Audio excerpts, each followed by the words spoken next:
नाजरीन, डीडी उर्दू की जानिब से मैं डॉक्टर खुर्शीद आपका यूनानी क्लिनिक में दिल की गहराइयों से इस्तकबाल करता हूँ।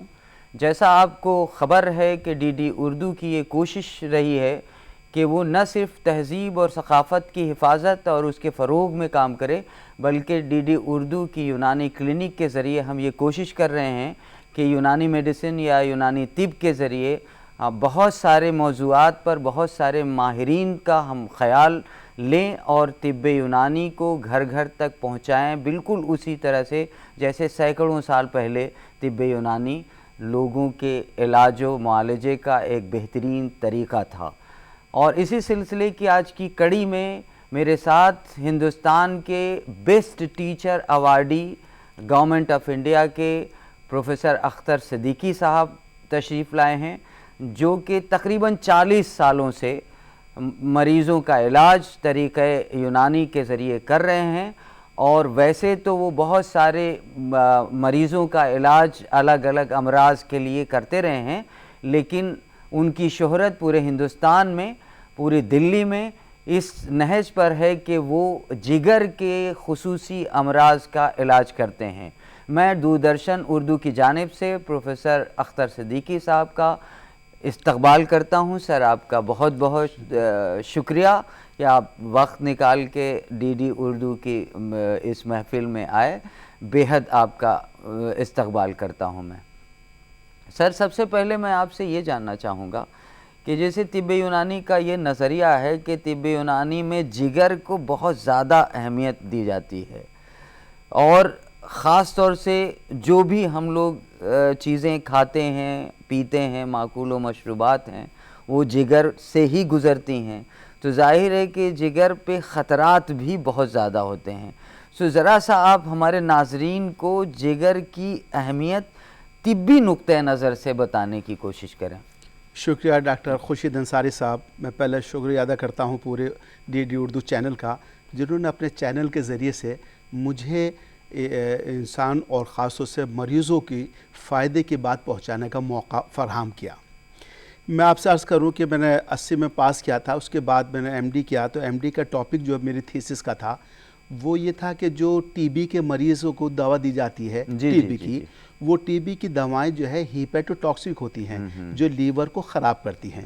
अब मजबूरी होती है कि दवाएं तो देनी है, तो फिर अब ये सवाल ये पैदा हो तो कैसे लीवर को बचा जाए और टीबी का भी इलाज किया जाए, इलाज किया जाए। तो उसके लिए हमने एज ए एडजुएंट थेरापी एक यूनानी की बहुत ही आसान सी और मुख्तसर दवा, उसका नाम है कब्दी या तिर्याके जिगर। तो हमने 2 ग्रुप बनाए थे, एक तो जो सिर्फ मॉडर्न मेडिसिन देते थे टीबी की, और दूसरा ग्रुप वो था मरीज़ों का जिसको टीबी की दवाओं के साथ हम अपनी यूनानी दवाएं, एक छोटा चूरन था वो सफूफ कब्दी के नाम से तिर्याके जिगर से वो देते थे। लेकिन जब हमने उनका एलएफटी कराया, लीवर फंक्शन टेस्ट, तो वो ग्रुप जिसमें सिर्फ हमने टीबी की दवाएं दी थी, उसमें जिगर के अंदर वर्मी कैफियत पैदा हो गई और सीरम बिलिरुबिन आ गया, जॉन्डिस होने लगा, मरीज़ों की भूख कम हो गई, बदहज़मी हो गई, मरीज़ कमज़ोर होने लगे। लेकिन जिन लोगों को हमने टीबी की दवा के साथ साथ यूनानी दवाएं दी थी तिर्याके जिगर के एतबार से, वो मरीज़ों को उनकी भूख भी बढ़ी और उनका गैस भी बनना बंद हो गया, और उनको कब्ज़ होता था कब्ज़ भी नहीं हुआ, और मरीज़ को यहीं पे एक सवाल और मेरे जहन में है। मैं चाहता हूं कि मेरे नाजरीन को ये बात बावर होनी चाहिए। आपने जिक्र किया जॉन्डिस का। सो क्या मैं ये जानने की कोशिश आपसे कर सकता हूँ, हमारे नाजरीन को भी समझ में आए कि जॉन्डिस का होना क्या सिर्फ जिगर की बीमारियों से वाबस्तगी है या कोई और वजह भी हो सकती है? हाँ, जिगर जो है, ये जॉन्डिस जो है 3 तरह का होता है। एक तो प्री हेपेटिक कहते हैं, एक हेपेटिक होता है, एक पोस्ट हेपेटिक होता है। प्री हेपेटिक में क्या है कि नॉर्मली जो खून हमारा आरबीसी वगैरह का डिस्ट्रक्शन, जिसकी वजह से टूटने के बाद में ये सफरा बनता है या अगर किसी दवा या किसी जहरीले मादे की वजह से या मर्जी कैफियत की वजह से वहाँ डिस्ट्रक्शन ज़्यादा होने लगे, तो उसके बाद जो है बिलिरुबिन ज़्यादा बनता है, जिसकी वजह से सीरम बिलिरुबिन बढ़ जाता है, जाता है। उसको प्री हेपेटिक कहते हैं। एक हेपेटिक के जब लीवर के अंदर सूजन या इल्तिहाबी उसकी कैफियत खुद की पैदा हो जाता बीमारी है, हो, जिगर की खुद जी, की बीमारी। जी जी खुद की बीमारी है, तो उसमें जो है जिसको कहते हैं कंजुगेटेड बिलिरुबिन जो है अनकंजुगेटेड कंजुगेटेड बिलिरुबिन में तब्दील नहीं होता, तो जिसकी वजह से वो लीवर से नीचे की तरफ जो नॉर्मली आना चाहिए इंटेस्टाइन पर खाने को हजम करने के लिए ज़रूरी है, वो नहीं आ पाता, वो नहीं बदलता, जिसकी वजह से जॉन्डिस तो हेपेटिक।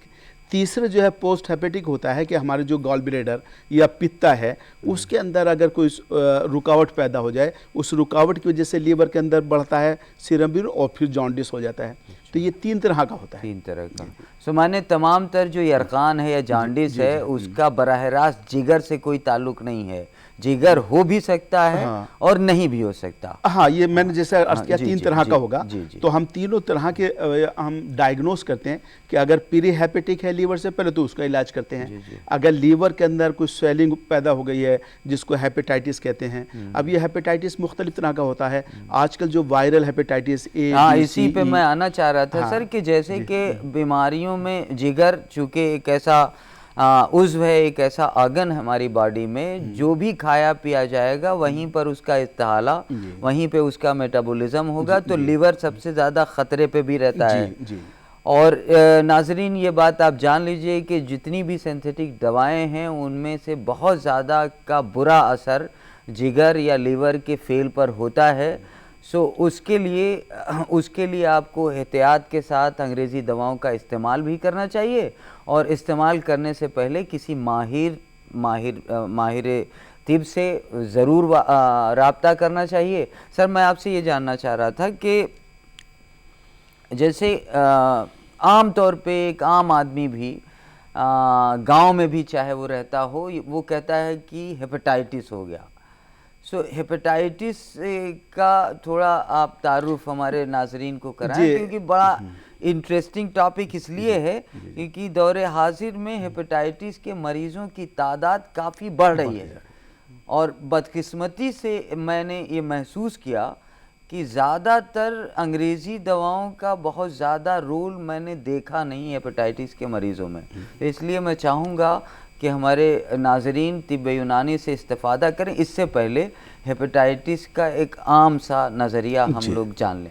जी डॉक्टर साहब, जैसे मैंने अर्ज़ किया कि बीमारी के असबाब होते हैं, जो इटियोलॉजी कहते हैं या असबाब होते हैं, तो जो भी हम इसके अंदर जिगर के अंदर पैदा होती है, जैसे मैंने आपको बताया ड्रग इंड्यूस्ड हेपेटाइटिस होता है, जो टीबी की दवाओं से और दूसरी दवाओं से, पैरासीटामोल वगैरह से भी होता है, बुखार की दवा। हाँ, तो हम जब डायग्नोस करते हैं तो ये कहते हैं ये किस वजह से हुआ है इसका, तो उन दवाओं को भी बंद कर देते हैं, ख़ासतौर से जोड़ों की दवाएँ हैं और दूसरी दवाएँ, या फिर आजकल जो देखा जा रहा है यहाँ हमारे दिल्ली में और यूपी, रामपुर और मुरादाबाद और बिजनौर, इधर से बहुत मरीज़ हमारे बिहार, बंगाल से बहुत मरीज़ आ रहे हैं जो वायरल हेपेटाइटिस, वैसे तो ये 5 तरह का था, A B C D E, लेकिन इसमें जो सर यहीं पे एक और मुदाखलत करूंगा कि कौन सा वायरल हेपेटाइटिस ज़्यादा खतरनाक? हाँ, मैं बता रहा हूँ कि वायरल हेपेटाइटिस बी और सी ज़्यादा खतरनाक है, चूँकि इसके ख़तरनाक होने की और मैं बताऊँ कि अगर इसको प्रॉपर ट्रीटमेंट ना किया जाए तो इसकी वजह से जो पहला स्टेज होता है वो सिरोसिस ऑफ लीवर,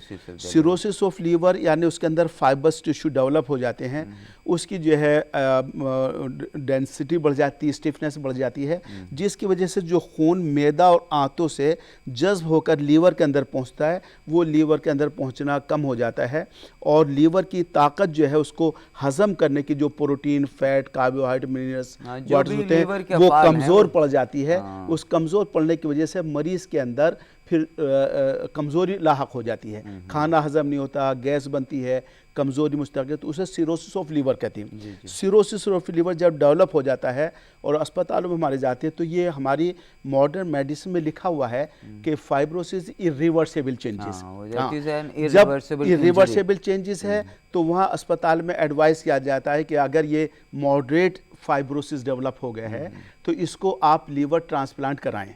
अच्छा सर, यहीं पे मैं आपको मुदाखलत कर रहा हूँ कि आपके पास ऐसे मरीज आ गए जिनको ये तशखीस की जा चुकी है कि वो वायरल हेपेटाइटिस से सफ़र कर रहे हैं। जी जी। सो तिब्ब यूनानी में उसके मुआलजे का क्या लेवल है कि कैसे आप शुरू करते हैं? हाँ, अब मैं आपको बना दूँ, वो हमारा बुनियादी कॉन्सेप्ट जो है मॉडर्न मेडिसिन के अलावा दूसरा है। वो ये कि उसमें जो उसका टेस्ट कराते हैं हम, HbSAg, SCV और वो सारे जो लिवर फंक्शन SCV-RNA, टेस्ट हैं, सारे HbVNA, एंजाइम्स हैं। अल्ट्रासाउंड और ये हाँ। कराते हैं। तो उसमें मॉडर्न मेडिसिन में हम एंटीवायरल देते हैं। जी जी। एंटीवायरल, उसमें हेपेटाइटिस बी के लिए अभी कोई कॉम्पिटेंट एंटीवायरल पैदा नहीं हुआ कि उसको बिल्कुल ख़त्म किया जा सके। जी जी। हाँ, हेपेटाइटिस सी में मॉडर्न मेडिसिन में जो एंटीवायरल उसका बहुत अच्छा इफेक्ट है।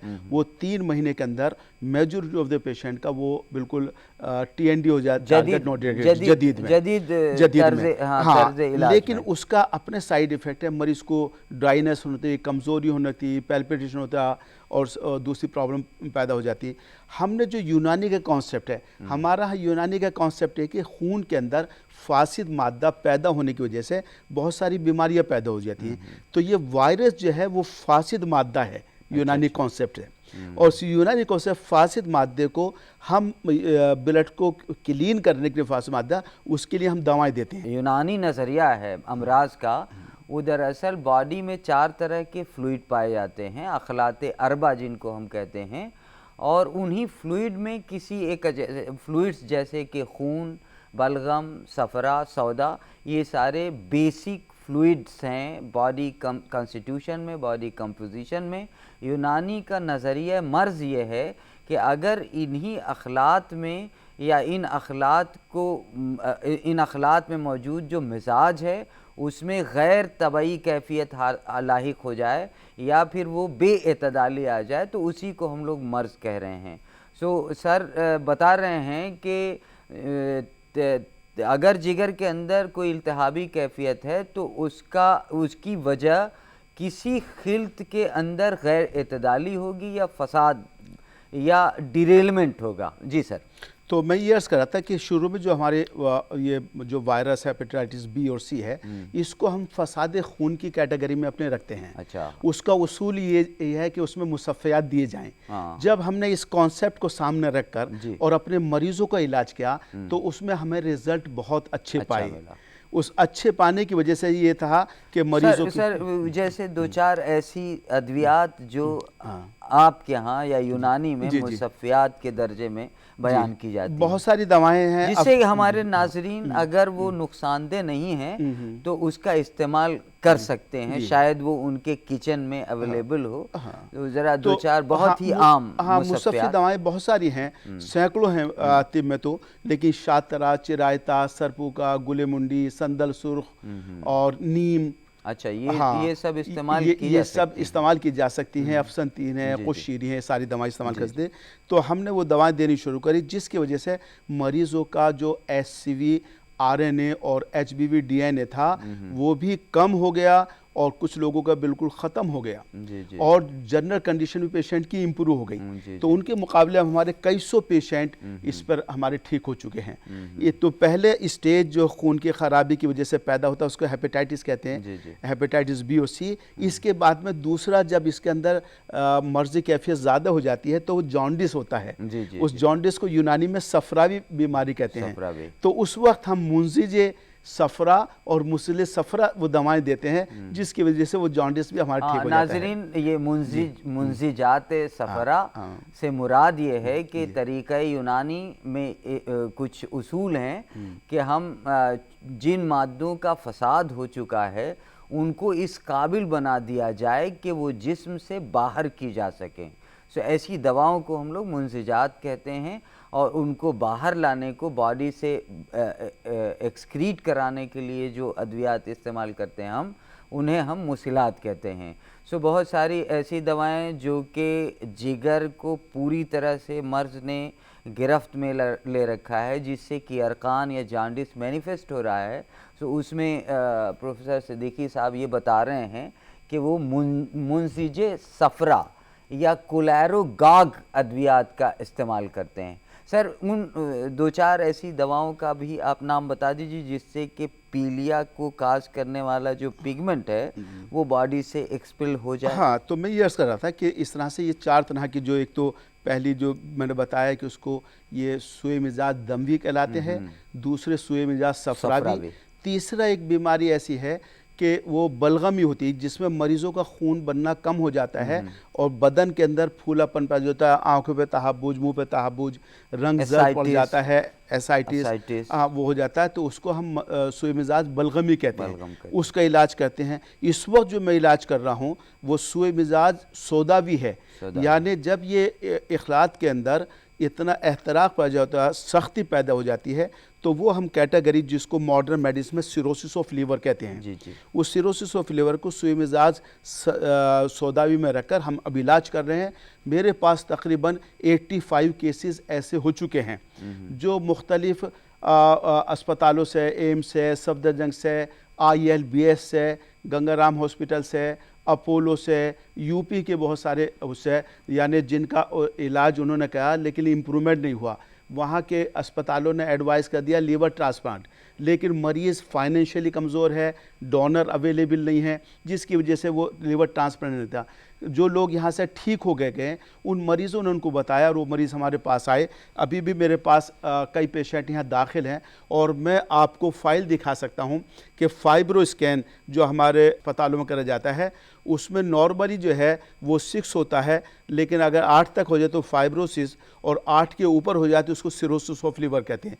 तो सिरोसिस ऑफ लीवर का, जिसका लीवर ट्रांसप्लांट ओनली ट्रीटमेंट है मॉडर्न मेडिसिन में, लेकिन हमारे यहाँ यूनानी के ज़रिए से वो फाइब्रो स्कैन रिड्यूस हो रहा है, जो कि जब मेंशन है कि फाइब्रोसिस इरिवर्सिबल चेंजेस, लेकिन हमारे पास फाइब्रो स्कैन की बहुत सारी रिपोर्ट मेरे पास इस वक्त भी मौजूद है कि जिनका पहले ज़्यादा था लेकिन 2-3 महीने बाद कराया तो उसका कम हो गया और लीवर फंक्शन नॉर्मल हो गए। ये सर और एसाइटिस खत्म हो गया, आप बात बता और रहे हैं, एसाइटिस ख़त्म हो गया। तो मैं इस चैनल के ज़रिए से, DD चैनल के ज़रिए से आप लोगों को ये बताना चाहता हूँ कि अगर हमारे पास कोई ऐसे मरीज़ हैं जो कि लीवर ट्रांसप्लांट को अफोर्ड नहीं कर पाते, पोस्ट ऑपरेटिव ट्रीटमेंट है उसका ख़र्चा बर्दाश्त नहीं कर पाते, उनको डोनर अवेलेबल नहीं है और उनको कोई इलाज की किरण नज़र नहीं आ रही है, तो वो लोग मजीदिया अस्पताल में आकर हमारे इस इलाज से, यूनानी इलाज से फ़ायदा हासिल कर सकते हैं। नाजरीन, जैसा कि आप सर को सुन रहे थे कि मैं तो ख़ुद गवाह हूँ कि बहुत सारे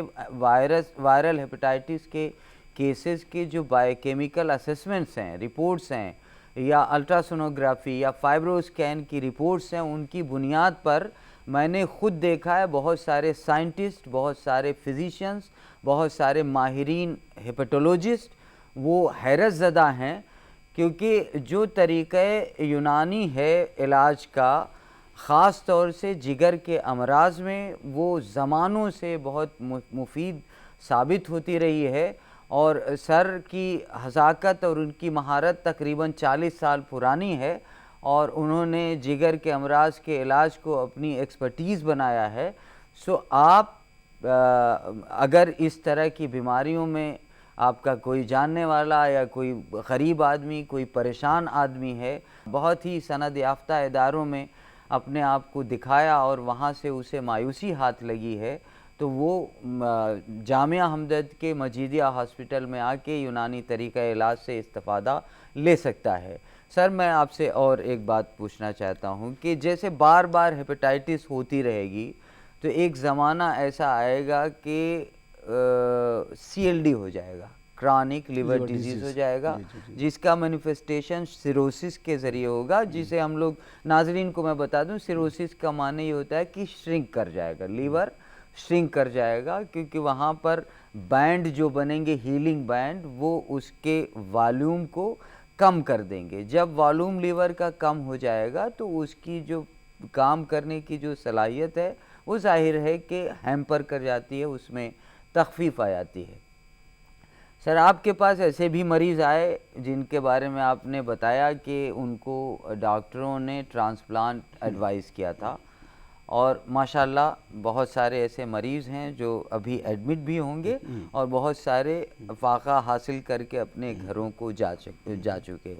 आपसे मैं ये जानना चाहता हूँ, जो ऐसे क्रॉनिक लीवर डिजीज़ के मरीज़ थे जिनको डायग्नोस हो गया था कि they are suffering from viral hepatitis and they have a very feeble future, so क्या ऐसे मरीज़ इलाज के हो जाने के बाद यूनानी के ज़रिए वो आपके टच में रहते हैं? अभी मैं आपको दिखा दूँ, ये मेरे फाइल है, ज़रा से दिखा दें। जी, ये जी, यूपी से आई हैं, ये यूपी से पेशेंट आई हैं। जी जी देखिए मैं आपको ये दिखा दूं, इस वक्त ये अभी 3-4 दिन पहले मेरे पास एडमिट हुई हैं। ये रिपोर्ट है 19 अगस्त 2019 की। ये एलएफटी देखिए, अब इनका ये एलएफटी बिल्कुल नॉर्मल हो गया है जी। हीमोग्राम है इस वक्त, एचबी इनका 11 ग्राम है।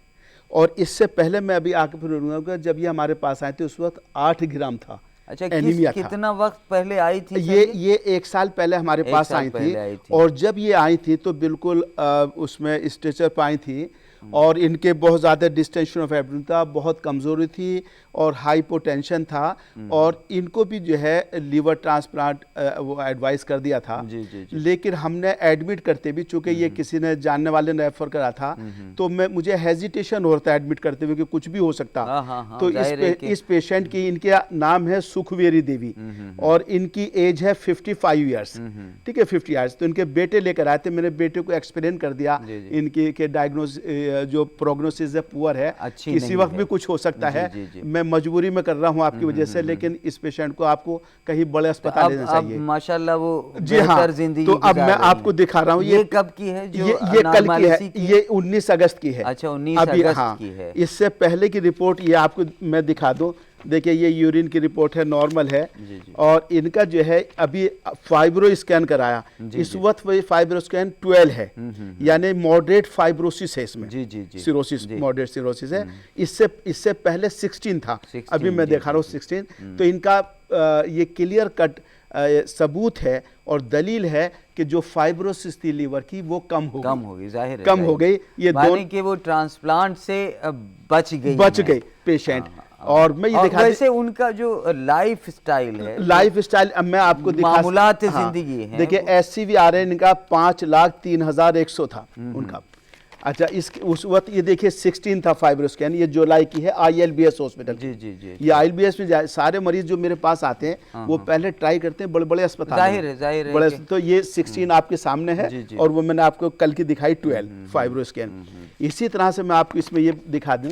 देखिए ये तो नाजरीन ये एक केस है। हाँ, जो ये एडमिट भी है। इस तरह के बहुत सारे केसेस सर के अंडर में अभी एडमिट भी हैं, और उस पर वो रिसर्च भी कर रहे हैं। मैं कई इंटरनेशनल पेपर जर्नल्स में सर के पेपर इस मौजू पे छपे भी हुए हैं। और चूँकि बहुत सारी जो अंग्रेज़ी दवाएं दी जाती हैं उनके साथ हिपेटोटॉक्सिसिटी या जिगर पर बहुत सारी नुकसानात होते हैं, सो तिब्बे यूनानी की तरीक़ा इलाज से या जिगर को महफूज रखने वाली या जिगर को क़ुव्वत देने वाली दवाएं साथ में दी जा सकती हैं। मेरा या प्रोफेसर सिद्दीकी साहब का कतई ये दावा नहीं है, कतई हम इस कोशिश में नहीं हैं कि हम मरीज़ों को ये कहें कि अगर आपको बिल्कुल ही कहीं से मायूस हो चुके हैं तो सिर्फ तिब्बे यूनानी ही आपको इलाज दे सकती है, बल्कि हम ये ज़रूर कह रहे हैं कि अगर आपके पास इलाज के मुख्तलिफ़ तरीक़ों की गुंजाइश मौजूद है, मिल रही है, तो आप ज़रूर तिब्बे यूनानी से भी इस्तिफ़ादा करें, क्योंकि ये तय है कि कोई भी एक सिस्टम ऑफ मेडिसिन आज की डेट में, दौर हाजिर में, तमाम बीमारियों का इलाज करने से कासिर है, या वो तमाम बीमारियों का इलाज पूरी तरह से नहीं कर सकता।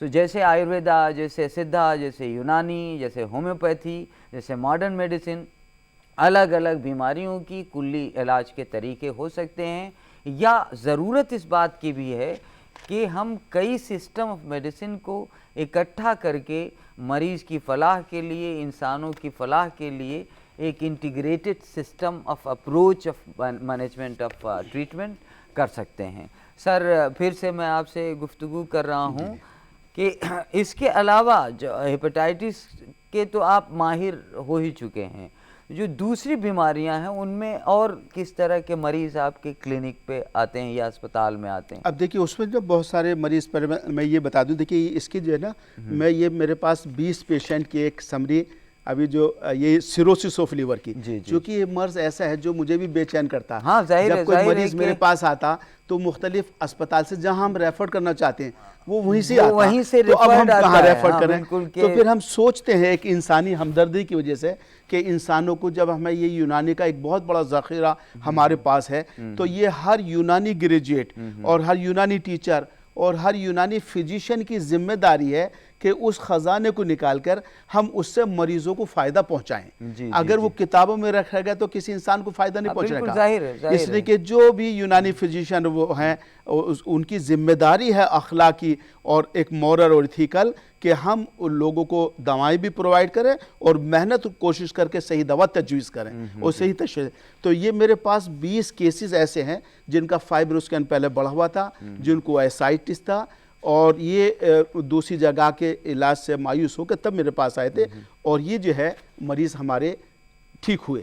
तो इसका कहीं सर आपने रिसर्च जर्नल्स में पब्लिश हुए हैं मेरे कई कराया? इंटरनेशनल, हाँ, कई इंटरनेशनल जर्नल में ये पब्लिश भी हुए हैं। जी, जी। अभी मैं इसी पे मेरा लेक्चर था जापान में, ओसाका में। ओके जी, ओसाका इंटरनेशनल कॉन्फ्रेंस थी, उसी पर जो है viral hepatitis, management of hepatitis be with यूनानी मेडिसिन, ओके। ये मेरा टॉपिक था। मैं वहाँ पर गया था।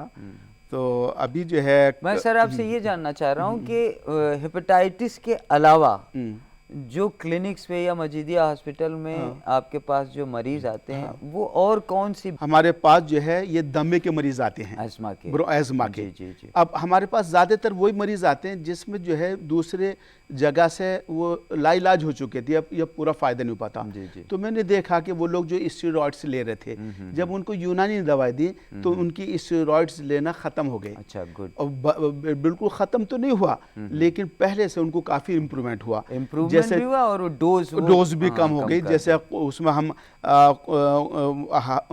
कुश्ता अबरक्सिया देते हैं, जी, जी, जी। कुश्ता वो देते हैं हम, करन लैल, है ना, बहुत सारी हब्बे ज़ीक़ नफ्स है, शरबत सदूरी है, लौक सपिस्ता खाशमरी हमदर्द की, जी, जी, जी। ये दवा बहुत फ़ायदा तो होता है। नाजरीन देखिए, अभी आप इसी तरह से दिल के जो मरीज आते हुए जी, जी, जी। उनको हम कुर्स फिज़ा, कुर्स जवाहर मोरा, दवाउल मिस्क, खमीर आबरेशम, जिनको सांस फूलता चलते हुए और वो मॉडर्न मेडिसिन लेते हैं, लेकिन तो हमने देखा कि दिल के मरीज़ों में भी बहुत आराम हुआ, दमे के मरीज़ों में बहुत, लीवर के मरीज़ों में आता।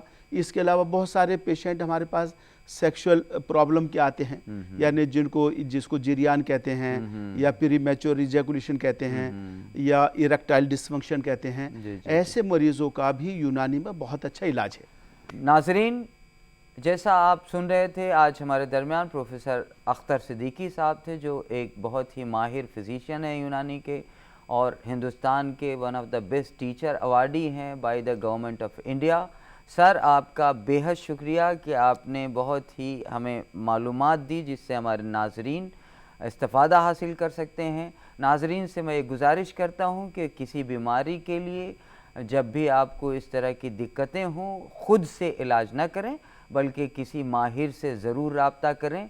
सर, इसी के साथ मैं दूरदर्शन उर्दू की यूनानी क्लिनिक की जानिब से आपका बहुत बहुत शुक्रिया अदा करता हूँ कि आपने अपना वक्त हमें दिया। हम नाजरीन को ये बताना चाहते हैं कि हम अगली गुफ्तगू भी तिब्ब यूनानी के किसी माहिर के साथ करेंगे। बेहद शुक्रिया, थैंक यू। मैं भी शुक्रिया अदा करता हूँ डीडी उर्दू चैनल का कि आज उन्होंने मुझे मौका दिया और अपनी बात बहुत सारे मरीज़ों को तक पहुँचाने, ताकि उनको भी फ़ायदा हो। और डीडी चैनल के ज़रिए से ये बात पहुँच गई, तो मैं डीडी चैनल का बहुत बहुत शुक्रिया अदा करता हूँ। बहुत बहुत शुक्रिया सर, बहुत बहुत शुक्रिया, थैंक यू।